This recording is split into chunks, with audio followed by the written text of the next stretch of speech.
पर्यटक अचानक पैरों की ओर देखने लगे जब समुद्र का पानी शीघ्रता से वापस खिंच गया। नग्न सागर तल को देख अनेकों को समझ नहीं आया, किंतु फायर फाइटर बक ने संकट को तत्काल पहचान लिया। उसने लड़के को उठाकर सबको भागने का आदेश दिया। उसी समय वॉच टावर के प्रबंधक ने भी लाल बटन दबा दिया। एक ही क्षण में कानफोड़ू सायरन की गूंज ने सेंट मोनिका बीच को जगा दिया और पर्यटक घबराहट में इधर उधर दौड़ने लगे। लड़के को लेकर जल्दी से प्लेग्राउंड से बाहर निकला। उनके पीछे महान लहरों ने सारा किनारा घेर लिया। व्हील में सवार लोग निराशा में डूब गए। मैनेजर निराशा से भूमि पर ढह गया। उस क्लेश की घड़ी में बक ने लड़के को क्रिस्टल भवन में रखा। लहरों के आते ही जोरदार गर्जना के साथ द्रागों की भांति तरंगें आ पहुंची। उन्होंने रास्ते में पड़ी हर इमारत को गायब कर दिया। लहरों के आने से ठीक पहले बक अंदर कूद गए, पर स्टॉल सागर की उस शक्ति का मुकाबला नहीं कर सका। वो लहरों में फंस गया। एक तार पकड़ने के बाद वह पानी के ऊपर तैर गया। तब प्लेग्राउंड पूरा पानी से भरा हुआ था। बक ने चारों ओर देखा। उसने अंत में एक बिजली के खंभे के पास लड़के को पाया और तेजी से उसकी ओर तैरकर पहुंचा। यह पहला अवसर था जब उसने दोस्त एडी की सहायता की।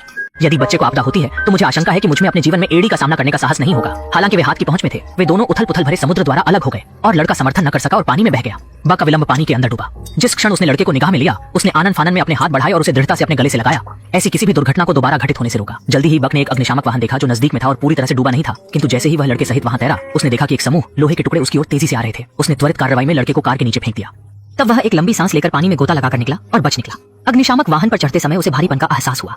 स्पष्ट रूप से समुद्री जल ने उसकी ऊर्जा शक्ति को लगभग खत्म कर दिया था, परंतु विश्राम से पहले उसने किसी को सहायता की गुहार लगाते सुना। वह एक तरुणी थी जो पानी में अटक गई थी। अग्निशामक बक ने क्षण भर भी संकोच नहीं किया। चले जाने से पहले उसने लड़के को स्थिर रहने की ताकीद की और फिर अग्निनली लेकर तेज जलधारा में कूद गया। उसने वह पाइप पेड़ से बांध दिया और तरुणी की ओर तैरता चला गया। दोनों ने पाइप को थाम लिया और धीमे धीमे अग्निशामक वाहन की दिशा में तैरना शुरू किया। हालांकि बक ने जैसे ही वाहन को स्पर्श किया, उसने देखा कि और भी लोग दूर नहीं थे।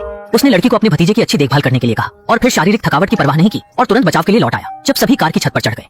रूबी नेटवर्क इस वक्त पाकिस्तान में 40 रुपए का सेल हो रहा है और उसकी रकम बढ़ भी सकती है। रूबी का वाई मुफ्त में कैसे हासिल करते हैं और रोजाना कैसे इससे पैसे कमाएं, रूबी का अकाउंट कैसे बनता है, इसके लिए आपको हमारे व्हाट्सएप चैनल को फॉलो करना होगा। इसमें सारी तफसीलात मौजूद है, जिसका लिंक कमेंट में मौजूद है, तो मौका है ज़ाया मत करें। बक पूरी तरह से थक गया था। जब उसने देखा कि लाश पानी पर तैर रही थी, उसने फौरन लड़के को खींचकर अपने पास कर लिया। उसे डर था कि लड़का मानसिक रूप से प्रभावित हो सकता है। सुनामी से पीड़ित होने पर बक ने बिगड़े हुए मनोबल वाले अपने भतीजे से क्षमा मांगी, परंतु लड़के ने बक का आदर किया। मेरे और उनका उपयोग। फिर भी यह संकट थमा नहीं था। शीघ्र ही एक और लहर आई। फायर ट्रक हिलने लगा और एक व्यक्ति अनजाने में जल में गिरा। बक बचाव के लिए झपटा, किंतु एक और झटके के साथ लड़का भी अनजाने में गिर पड़ा। इसे देखकर बक सहम गया और वह बिना सोचे सीधे नदी में कूद गया। तुम क्या कर रहे हो? तुम क्या उपक्रम कर रहे हो? जब तक समुद्र का पानी धीरे धीरे घटने लगा, वह लड़के को नहीं ढूंढ सका। मिलते ही वह तुरंत पूछता था, पर कोई जानकारी नहीं मिली। अनायास ही उसे कुछ दिखाई दिया। उठाकर देखा तो वह लड़के की आंख निकली।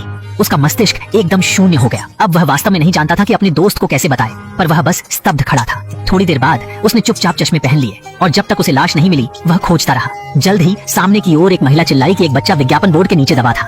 भक्त तुरंत मदद के लिए दौड़ा। वह जानना चाहता था कि नीचे उसका दोस्त का बच्चा तो नहीं है। जब उसकी भुजा धातु की पत्ती से क्षतिग्रस्त हो गई, उसे आभास नहीं हुआ, लेकिन वह बचाई गई युवती थी।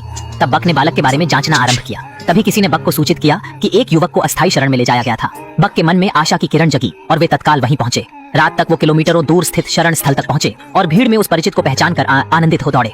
पास आकर पता चला कि वह उनके दोस्त का बच्चा नहीं था। उसी समय उसे सिर में भारीपन महसूस होने लगा और राह चलते किसी ने उसे उसकी चोट के बारे में याद दिलाया। तब उसने देखा कि उसका पूरा हाथ खून से ढका हुआ है और वह तुरंत बेहोश हो गया। दो राहगीर तुरंत उसे पकड़कर बैठाया। अचानक उठते वक्त उसने राहगीर को फिर से लड़के के रूप में पहचान लिया।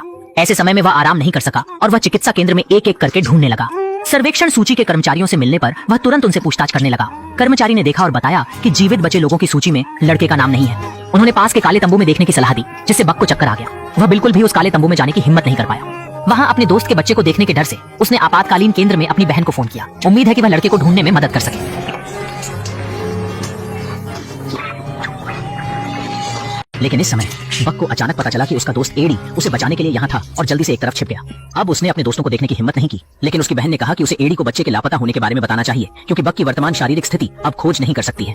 हालांकि बहन अपने भाई के स्वभाव के बारे में अच्छी तरह से जानती थी, इसलिए वह तुरंत इस तरफ पहुंचा और बोलना समाप्त करने से पहले बक को लटका दिया गया था। उसी समय उसे एडी द्वारा भी देखा गया था, जो पास से गुजर रहा था। यह देखकर कि बक घायल हो गया है, एडी चोट के बारे में पूछने के लिए जल्दी से आगे बढ़ा। जब तक कि उसने बक की गर्दन के चारों ओर अपने बेटे की आंखें नहीं कटी देखी। मैं तुम्हारे लिए कसम खाता हूँ कि मैं कोशिश करता हूँ। इस बिंदु पर एडी ने शायद अनुमान लगाया था कि क्या हुआ था।